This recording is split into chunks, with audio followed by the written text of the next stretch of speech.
Hello, everyone. Thank you so much for joining us today. My name is Tiffany Garcia, and I'm a librarian at the San Jose Public Library.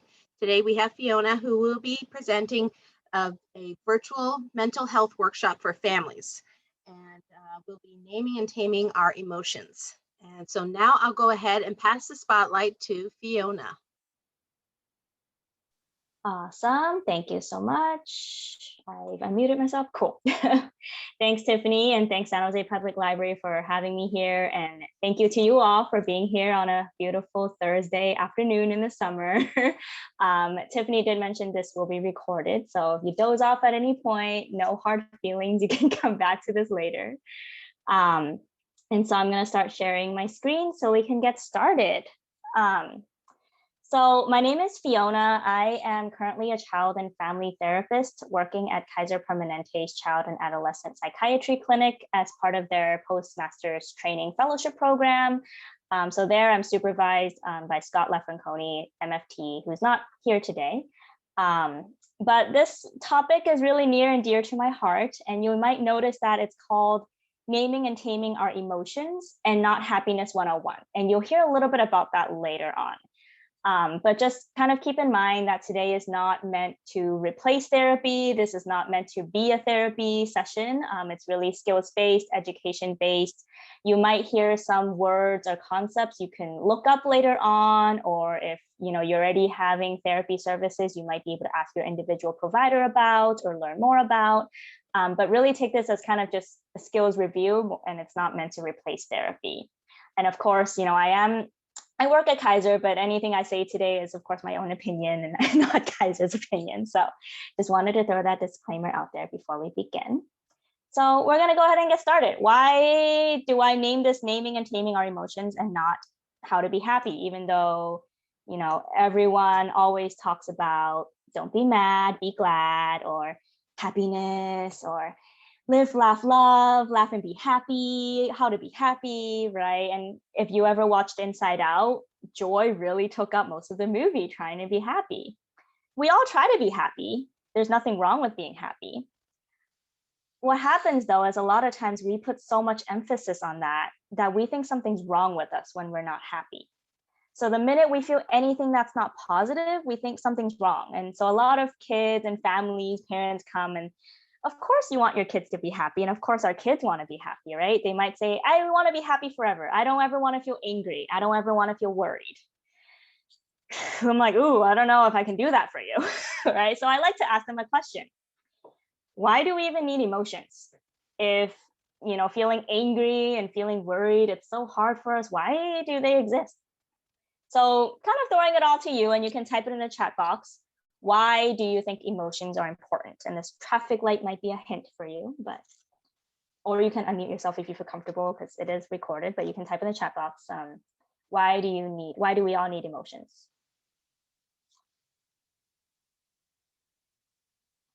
And then I realize I can't read the chat box while I'm sharing my screen. So one person put in, without negative emotions, positive ones would be worthless. That's very good. Okay, so kind of like a balance. Okay. So in that one, I think you kind of got at one of my first points, information. And they also put in something is only valuable if it's not always there, like diamonds. Ooh, I'm going to quote you. That's the next frame I'm going to put on my wall. Not live, laugh, love. I'm going to put that. Thank you so much. Mm-hmm. Yeah.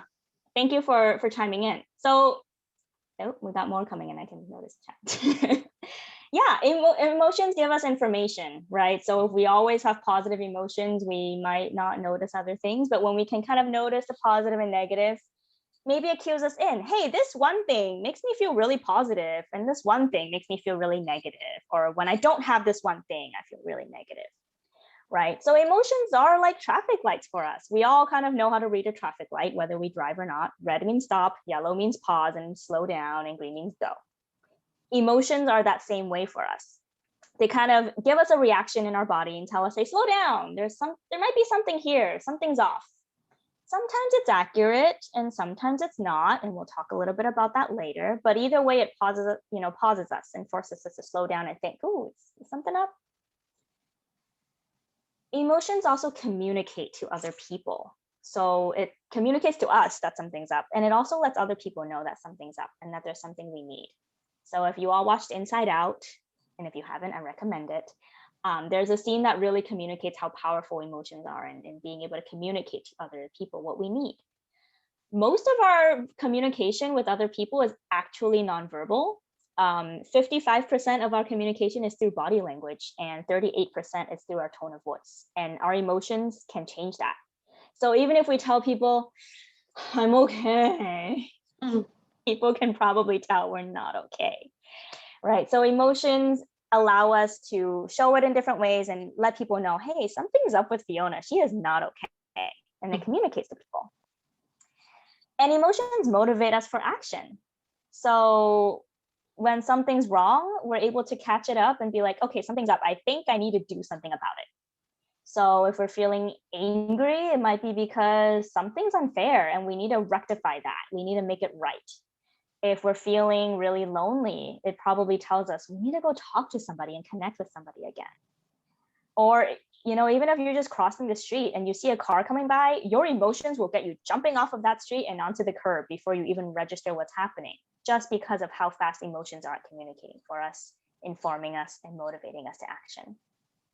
And if that wasn't a clear enough example, I want you all to imagine you're in my virtual background with me and you're hiking in the woods or nature, wherever you are. It's a beautiful day. Why not, right? We're in California, tons of parks, just Yosemite, not to scare you or anything, but you brought a sandwich because you're picnicking and packing, you needed a sandwich. It's a nice day, you're looking at trees, and then all of a sudden a tiger pops up. So who in here is gonna go up and hug the tiger and like do some TikTok dances with the tiger or take selfies with the tiger? Anyone? Is anyone gonna go do that?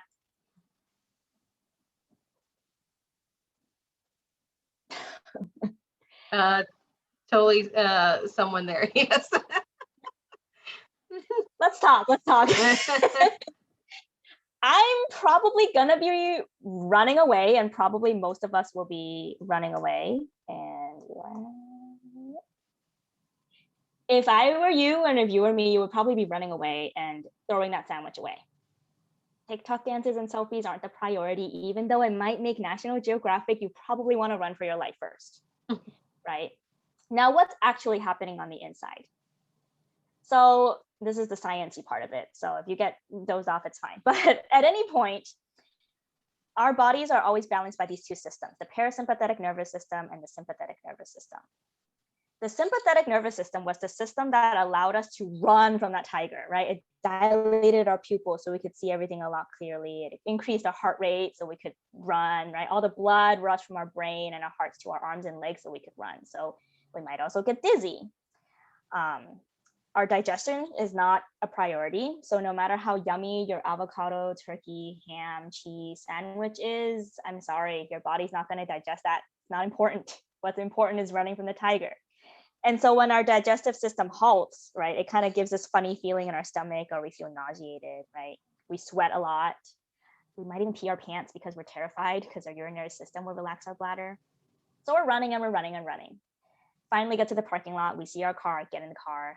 Okay, now our parasympathetic nervous system can kick in. Our heart rate can slow back down.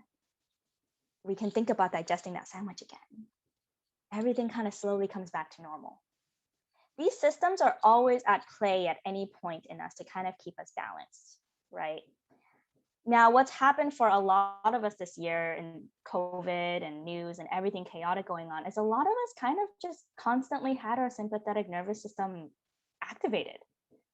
We weren't looking around for tigers, but we were looking around for danger all the time. We had to, right? And while we might not think about what's happening on the inside of us, we probably notice some of these things, whether it's in us, kids, family, people we know, friends, or we hear a lot more people talk about mental health, right? What does mental health mean? What does mental health illness mean? So the top things people might notice first is they can't stop feeling sad, or they can't concentrate, right? It's not just distance learning, it's literally just they cannot concentrate. They can't sleep. They can't stop worrying. They feel really moody and they can't control their anger. It's really hard to cope with that stress. So for some people, they start imagining, if I could just not wake up the next day, I don't have to feel this way. Or if I were to use something like alcohol or drugs, I can feel happy and I don't have to feel this way, right? And that's when we know we're struggling, right? And no wonder our body can't concentrate and take care of all of these things. Our body's trying to keep us alive from the tiger or whatever it is, right? And so it had to kind of reprioritize a little bit. And so the reason I want to talk to you all today is not just how to be happy, but how can we start to name and tame our emotional beasts inside? How can we even recognize when something feels a little bit off and feel more in control? And we can't tame what we can't name. So I'm going to use this arrow as kind of a point of reference for us to kind of get in tune with what's going on for us. So this is the subjective units of distress arrow, also called SUDS, and it goes from 0 to 100. But when you're in that 0 to 30 range, you're probably doing okay. You're able to have just a conversation, talk about fun things. But once you get up to 30 to 65, you're in need to start regulating your emotions a little bit. And at any point, we're all going to fall on the spectrum, right? We typically probably stay between 0 to 65 more often, where we're like, oh, I'm sad. This means I need ice cream or I need to talk to a friend. That's our regulation skill, right? For some of us, we might also hit that distress tolerance area of 60 to 100, where we're in crisis, we're in distress, and we need to use distress tolerance skills. So I'm going to be covering skills that span this arrow today. And you'll notice that through this all, we have to use core mindfulness skills, where it says on the bottom. What does that mean? When I say mindful, I mean the picture on the right-hand side with a little girl who's able to walk down a street and see purple flowers in the sun and think of purple flowers in the sun. Most of us are probably usually on the other mindful end, where our mind is full of things, which is fine, which is normal. The point is we need to notice which one we're at and when we get to that point. We need to be mindful of our feelings, our sensations, our emotions, our thoughts, and kind of see them for what they are. When we kind of get our mind full, it's harder to focus on what's happening and we lose control.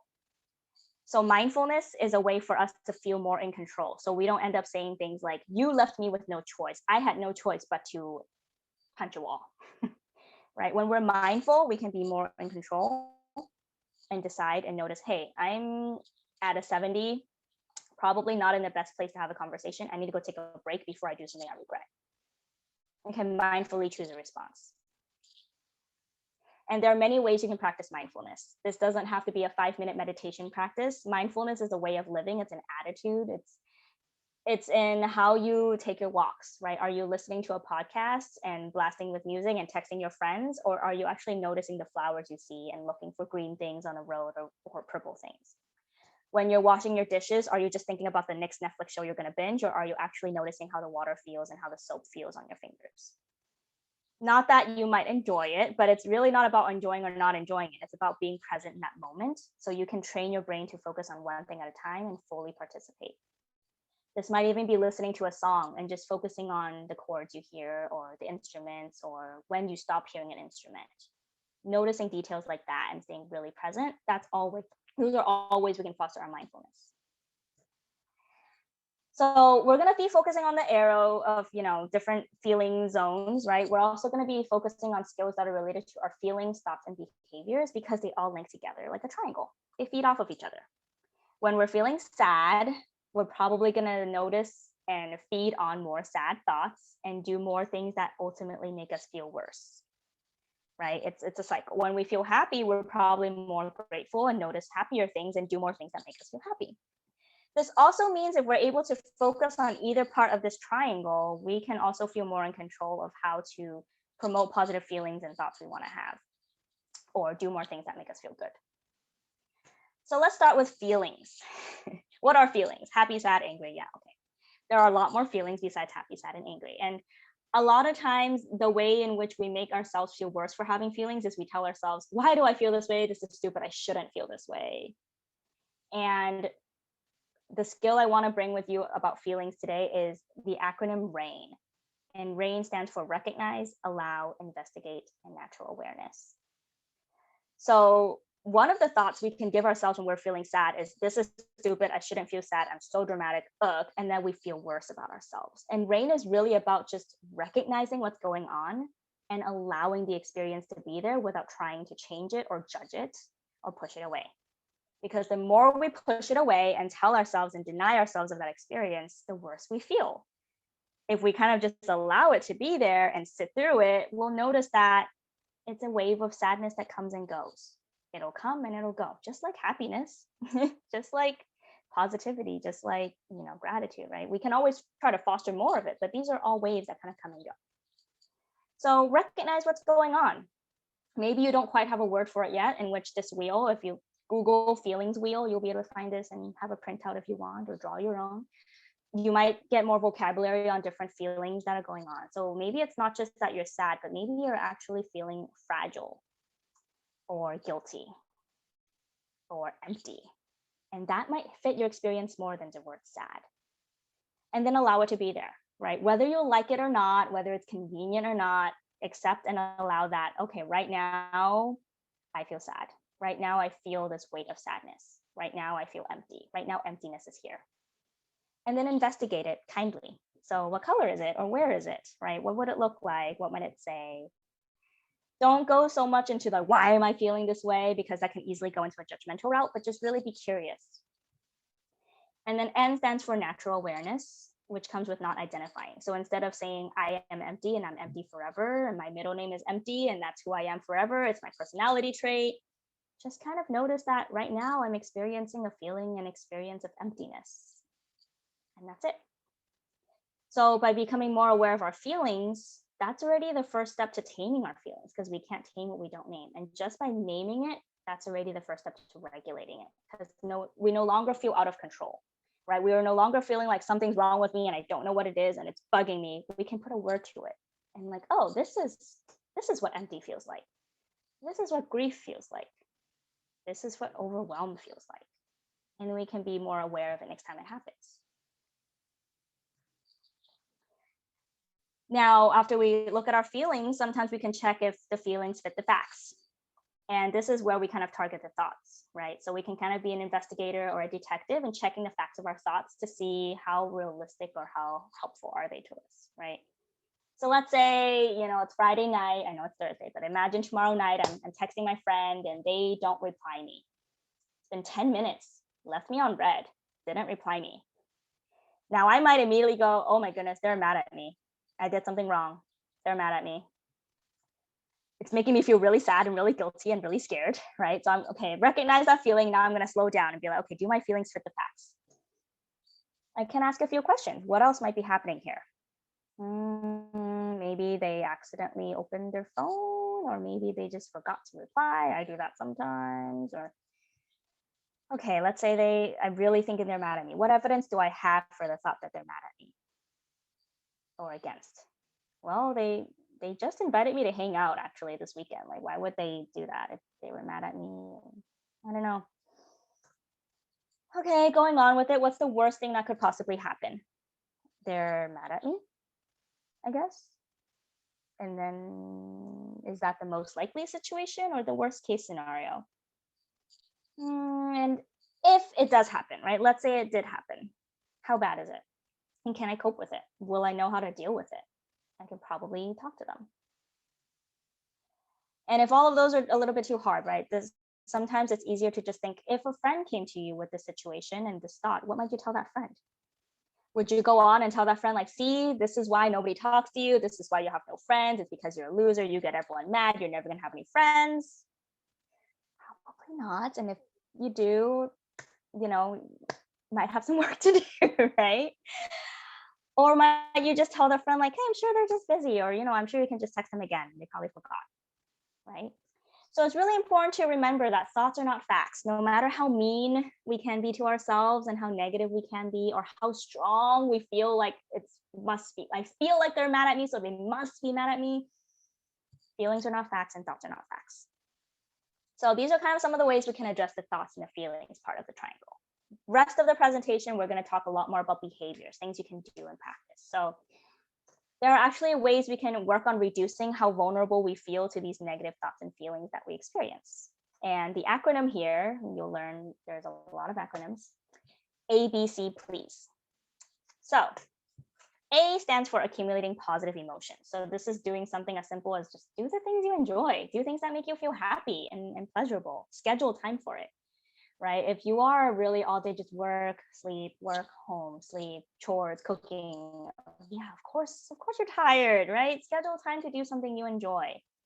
Listen to music, cook a new recipe, or maybe DoorDash something that you want to treat yourself with, right? Play some board games, do some arts and crafts. Everyone's different. So whatever it is that you find pleasurable, do something that brings you joy and schedule time for it, even if it's 10 minutes a day, 5 minutes a day. Put it more in your day. The more you have these positive emotions, the less heavy the negative emotions can bring you down. B stands for build mastery.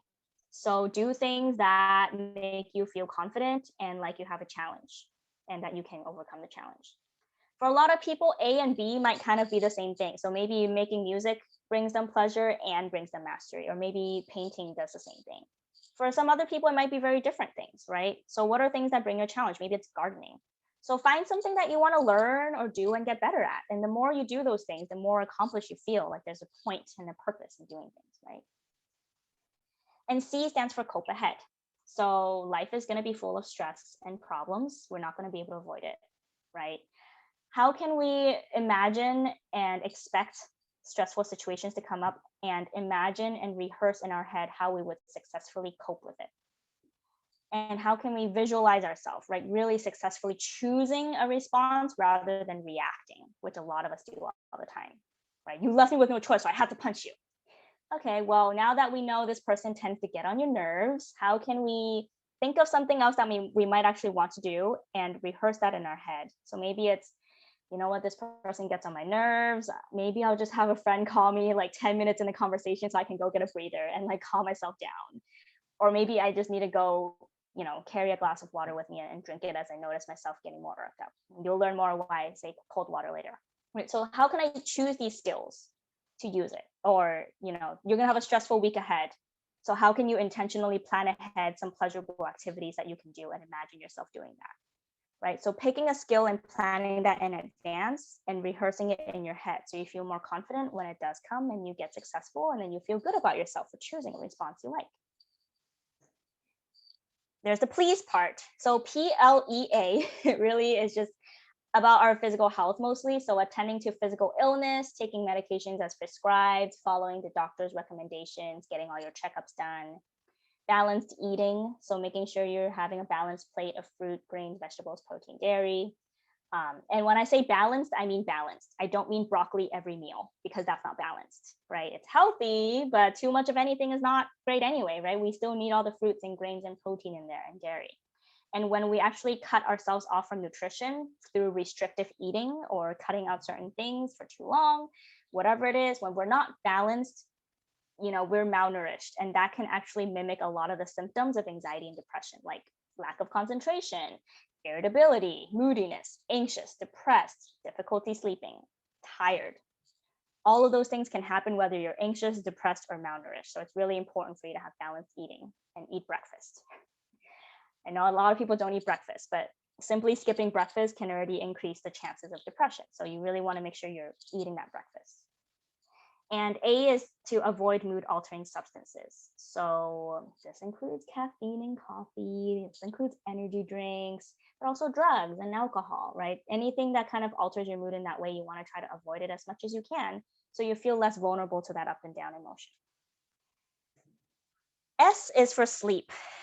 And these are just the most common sleep tips I typically give people when they have trouble sleeping or they're really irritable, and I ask them about their sleep and they're like, oh yeah, I sleep at like 5 a.m. and I wake up at like, 7 a.m. I get 2 hours of sleep, and they're really proud of it for some reason, right? So these are really important for us to get better sleep, because not sleeping also makes us really moody and low energy, which makes it harder for us to tolerate difficult emotions and events that happen for us. So throughout, the theme is really about consistency and routine. And if you were to ask me, like, how much sleep do I really need? If you are between 6 to 13 years old, or your child is between 6 to 13 years old, you need 9 to 11 hours of sleep. And if you're 14 to 17 years old, you would need 8 to 10 hours of sleep. I know, realistically, school is hard. That doesn't always happen. But if you can strive for that, that's really the golden standard. And we really want to build a routine for our sleep. So keeping a bed for sleep only, setting the same wake up and sleep time every day, finding a bedtime routine that works for you. So doing the same thing before bed every day, so that before you even climb into bed, your brain is already registering, oh, Fiona is doing that thing again. She's doing her stretches. She's doing her journaling. She's going to put it away. Then she's going to hop into bed. That's her bedtime routine, right? So you're already getting your brain wired to kind of practice and know, it's time to sleep. So when it's sleeping time, you want to keep the room dark so your brain can know that, there's no light coming in, it's dark. Natural brain, we got to be awake, we got to do avoid meals or exercise right before bed, because how about for adults, how many hours do they need? Also, like, depending, right? So developmentally, our sleep needs are going to change throughout depending on your adult needs, but typically 8 hours is a pretty fair average for adults. And of course, these are tips. And like I said, this isn't a replacement for therapy. So if you do have questions or concerns about your sleep, please go see a doctor, healthcare professional, so you can get your needs and questions met that way too. But as I was saying, you want to avoid heavy exercise before bed because that actually amps you up. It wakes you up and gives you endorphins and energy. You also want to avoid heavy meals right before bed, because then your body's still digesting the food while you're sleeping. So it's not really as restful as it could be. Avoiding caffeine, because realistically, I know most of us drink it, right? But especially afternoon, try to avoid it. And the one nobody likes to hear, avoiding screens right before bed. The light kind of comes in, tricks our brains, right? Thinks it's daytime. It's really stimulating, especially if you're scrolling through TikTok. They're all, 30-second sound bites that get you going. They're really loud and it's a lot of flashing things, right? So trying to avoid those stimulating screens right before bed. And if you really can't sleep, this is kind of this insomnia tip. Just like we want to associate the bed with sleep only, we want to work to make sure we're not associating the bed with tossing and turning, because then that's stressful. Then you're associating the bed with stress, and that's not helpful.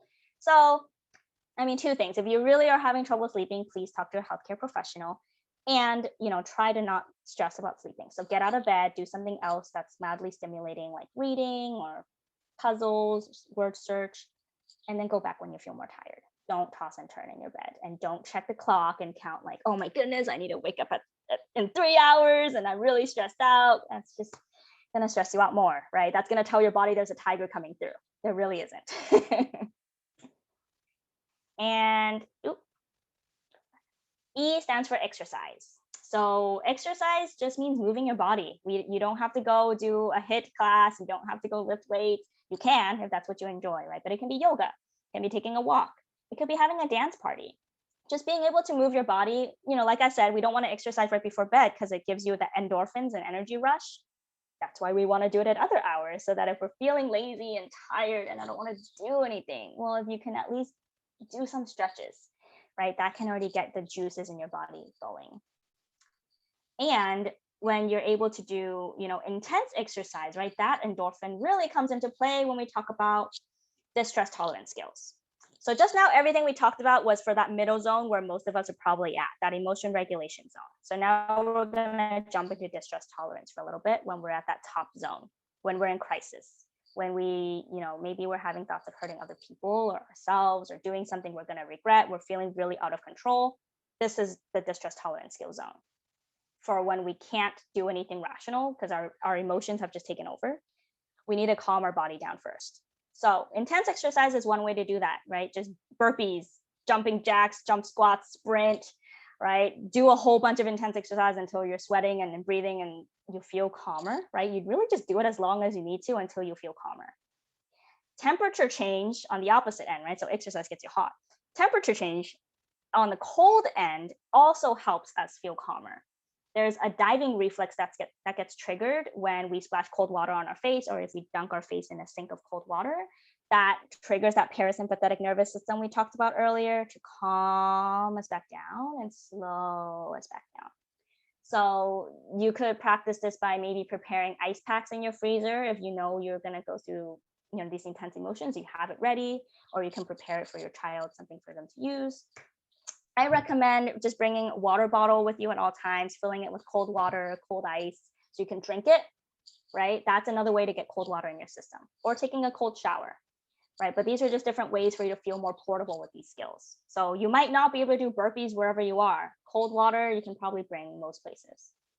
But if not, right, the last two skills, PEP, pace breathing, and progressive muscle relaxation. You might notice this is also an acronym. It stands for TIP. So we're talking about tipping our scale. Pace breathing and progressive muscle relaxation are things you can bring with you anywhere because they're just in your body. So you can practice pace breathing by looking at visuals like this, or you can just think about following a number of breathing in for 4 seconds through your nose, holding it for 4 seconds, and then breathing out through your mouth for 4 seconds. So you might notice it's kind of going in sync with this graphic, right? As it kind of expands, we're breathing in.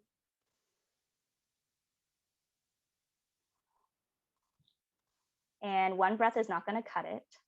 You're going to have to do more. If you're in crisis mode, one breath is not going to save you from crisis. You're going to have to do probably 10, probably more, as long as you need to feel calmer, like you can make a wise decision. So, I mean, you can look up this graphic. I think I just looked up like pace breathing hexagon or GIF or something, or there are a lot of apps that can, guide you through it. Insight Timer, Calm, all of these meditation apps are really helpful.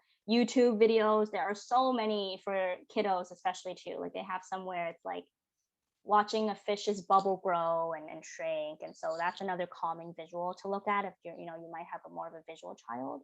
This is a great practice. And I really recommend this, every day, right? I know these are tip skills, like the stress tolerance skills, but pace breathing and deep breathing is something you can practice every day and get better at. So when you really do need to use these skills, it's not awkward. It's not like, oh, it doesn't work. You'll already know how to use it and you'll know how it feels. And then the last P is for progressive muscle relaxation. And this one, I put just some picture cues in there, but you're really meant to do it for your whole entire body. So when we're stressed out, we hold a lot of tension in our body, right? For me, it's my neck and shoulders, right? I know I've had a long day when I'm just like, oh my God, I can't, I can't move, right? And so progressive muscle relaxation is really about intentionally tensing each part of our body so that when we release it, we release all the tension we're holding, right? Because when people tell us to relax, we just want to slap them or punch them, like, shut up, like, don't tell me how to relax. I don't know what that means. So we need to intentionally tense each part of our body, right? So we can let it go. Yes, yoga definitely features a lot of these pace breathing and muscle relaxation, tensing and releasing. So yoga is a great practice to incorporate as well, right? So picture of the lemon is to cue you to start with your hands, right? So ball it up into a fist really tight, like you're squeezing lemon juice out, maybe on a salad, maybe in your lemonade, maybe in making salsa, right? And then slowly opening it back and kind of feeling that sensation, whatever that feels like, and just notice it. The turtle shell is to remind you to maybe put your shoulders up to your neck and ears like this, like you're hiding in your shell like a turtle. And then slowly bring it back down. And you want to be breathing through it, so don't suffocate. And the toes are kind of imagining you're clenching sand or mud through your toes and feeling that through your toes, and then slowly open. You can do this through your whole body. So your face, I've seen people like just kind of move their face around like this. Neck and shoulders, arms, flexing your muscles, your hands, your chest, your stomach, your thighs, your quads, your butt cheeks, your calves, your feet, all the way down. So you can relax each part of your body. And just like pace breathing, this is something I also encourage practice with every day, whether it's before bed or just as a way to relax your body. So you're just more skilled at using this. So those were the distress tolerance skills. And now we're going to dive down into interpersonal effectiveness skills, which are basic communication skills that we can use. And these are important because a lot of our emotions and challenges actually come with people sometimes. People just won't do what we want them to do. Like, I don't understand, right? So how can we communicate with people effectively and successfully and get our needs met so we're not resentful or angry, right? And so some of you might have heard of I statements. I think schools especially are teaching that more and more now, and it's more promoted, right? But what are I statements? A sentence like "I like ice cream" is not an I statement. It starts with an I, but it's not an I statement. I statements are really the difference between a blaming and defensive conversation and a more open problem solving conversation. So let's say I was hanging out with Tiffany and I'm really telling her about my struggles and she's just texting on her phone, right? Now I might be really upset and my feelings are hurt. Like, hello, I'm talking to you, right? So I'll lash out and be like, oh my God, you're so bored. Like, you look so bored. Are you mad at me? Or like, oh my God, you don't even care about me, right? That's a lot of use. That's a lot of pointing, right? But what's underneath that? I felt upset. I felt disconnected. I felt hurt, right? So if I'm able to slow down and think like, okay, this is mildly irritating. Hey, Tiffany, I really feel a little bit disconnected and kind of confused. I'm actually telling you something really important, and when you're on your phone, I feel disconnected, and what I need is some eye contact. Like, is it okay if you just put away your phone for a little bit, or should I come back later? Like, what's going on? Right. So in that statement, I was able to say how I felt. I didn't put blame on her. I mean, I said like you were on your phone, right? But that's the descriptive part.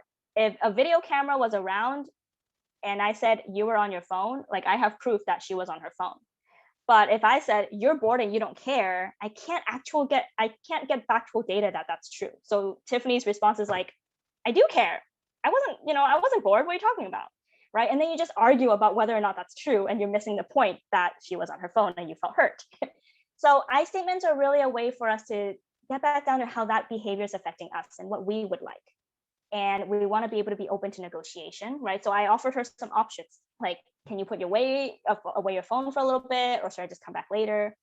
And so maybe when I'm able to come with that, kind of behavior and negotiation, right? Tiffany might say, hey, yeah, I'm sorry. Like, I just have to take care of this work stuff for a little bit. Just can you give me 5 seconds? Let me make this phone call real quick and I'll give my attention to you. Problem solved, relationship maintained, right? I feel great. She feels great. No hurt feelings. Right. And so Dear Man is another acronym, which the I statement you can kind of think about as fitting in the context of the express in Dear Man. So describing, which is, hey, when you're on your phone or I see you on your phone, you're describing the situation. And then express is really that I statement along with the asserting. So asking for what you need. The reinforcing part is really about telling that person what they have, what's in store for them if they were to follow through. So for me to say like, it would make me feel so much more cared for and like you're such a better friend, or I would feel really supported if this could happen, then Tiffany's like, oh, I want to be a good friend to Fiona, like I gotta do this, right? And we want to be mindful throughout, so we're not going to just bring up all the other times Tiffany's done us wrong. We're just focusing on one situation. We want to be a confident person and we want to be open to that negotiation, right? So different options. So that's kind of how we can express our needs to other people. And, as I'm telling Tiffany these things, right, it'll be important for Tiffany to respond back to me in a gentle and interested and validating and easy manner. So if I'm, if someone's opening up to you and telling them how they feel with an I statement or whatever it is, right, we don't want to be like, you done yet? Like, okay, yeah, what? And your point is like, that's not very welcoming, right? So give, this is an acronym, gentle, interested, validate, easy. That's kind of just a manner we can be to maintain and improve our relationships throughout when people are communicating to us. Validate. What does validation mean? And this is the last kind of information slide I have, so bear with me here. So a lot of people have trouble with validation, and this is why I want to spend a whole slide on this. Validation does not mean agreeing or approving. So a lot of people have trouble with validation sometimes because then they think it makes them a doormat or it makes them soft or not caring. What does validation even mean? Validation is really a process of just saying something and doing something to let someone know that you understand and you can see and acknowledge that their thoughts and feelings and emotions make sense. You might not agree with what they do. You might not even agree with what they're saying, but you can still kind of see a middle ground and there's a kernel of truth in both of your perspectives. So if I were to tell Tiffany about the whole phone thing and how it makes me feel, a very dismissing response would be like, oh my gosh, Fiona, you're so annoying and sensitive. Literally, you're the only person with that problem. Like, everyone's like this nowadays. What do you want me to do? Right? That's, oof, ouch. I don't know if I ever want to tell her how I feel again, right? Now, she might be partially right. Maybe none of her other friends care, and maybe I am the only friend that cares, and maybe I am just sensitive, right? But what might a validating response feel like from Tiffany? Maybe it's, yeah, I can see how this behavior can annoy you, or maybe she does know about other friendships I have, or maybe different relationships I have, and that this is a really like big, pet peeve for me. Like, oh, I can see how this is really annoying for you. Right? So it's her being able to step in my shoes, even if the same behavior won't annoy her. Maybe she's completely fine with people texting and talking to her, or texting and listening, but she can see that for me, it's hard. Right? So she's able to say, I can see that this is hard for you, or that makes sense. Let's say I pushed the phone out of her hands because I was that mad, right? Can she still validate me? Yeah.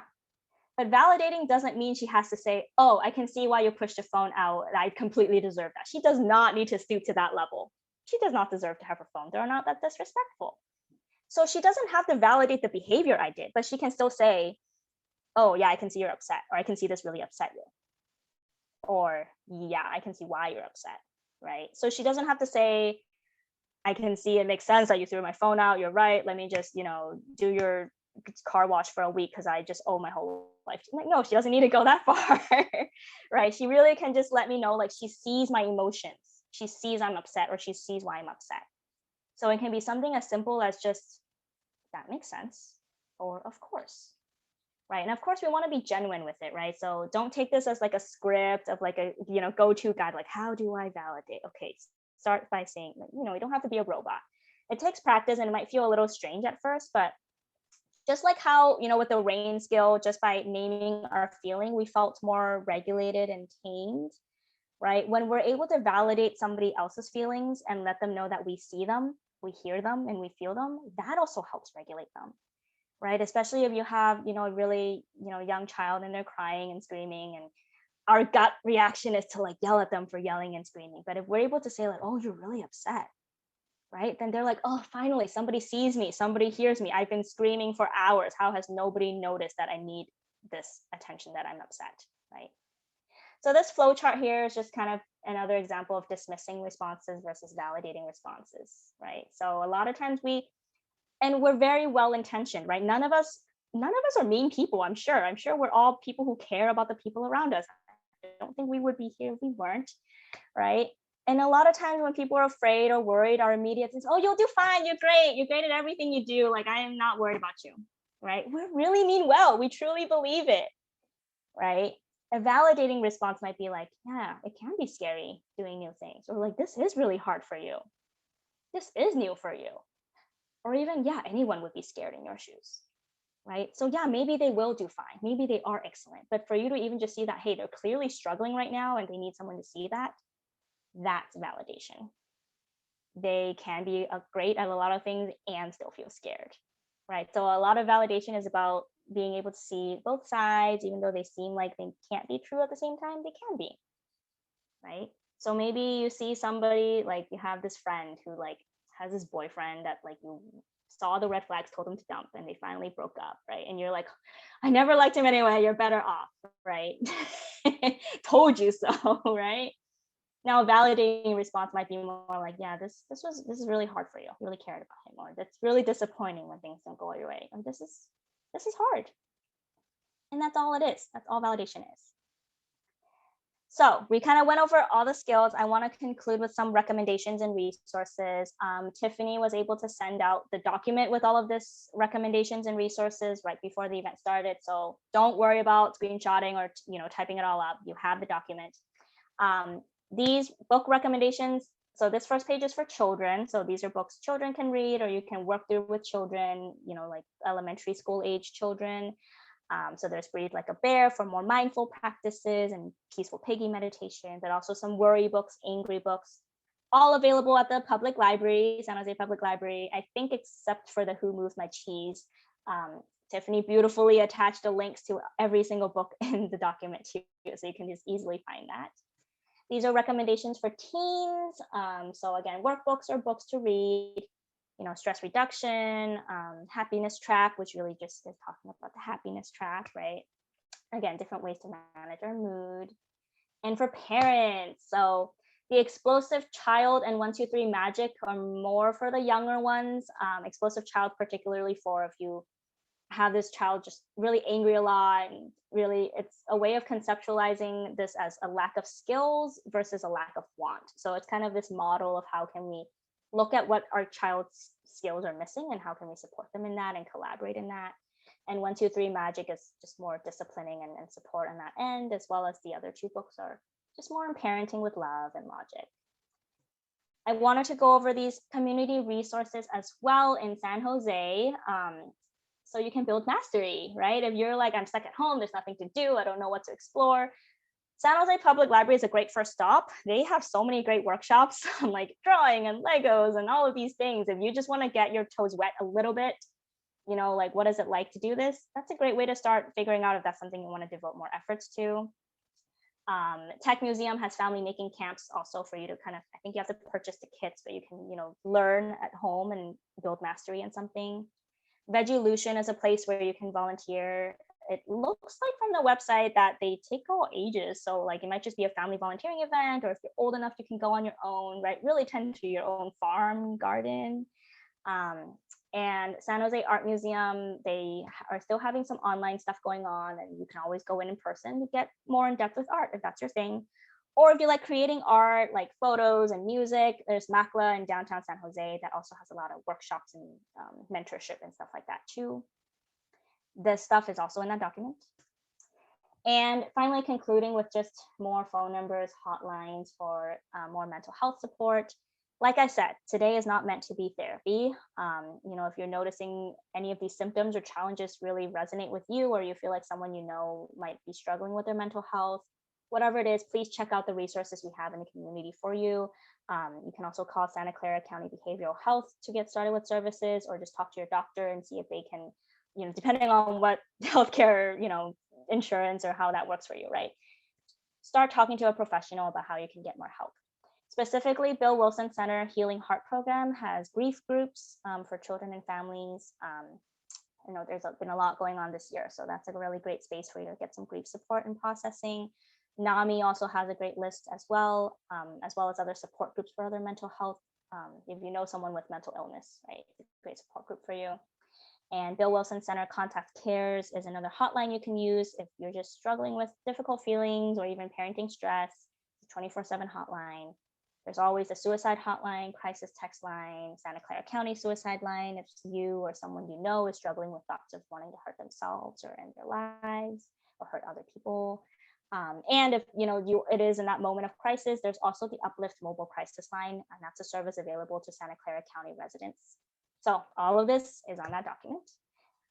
And with that, that's all I have for tonight. Thank you for your patience, everybody. Thank you, San Jose Public Library, again for having me. Thank you, Kaiser Permanente, of course, for allowing me to be here. And I'll take questions. Thank you for joining me in the San Jose Public Library. Please take a few minutes to fill out our program survey. For a complete list of other virtual programs, please visit sjpl.org/virtual programs.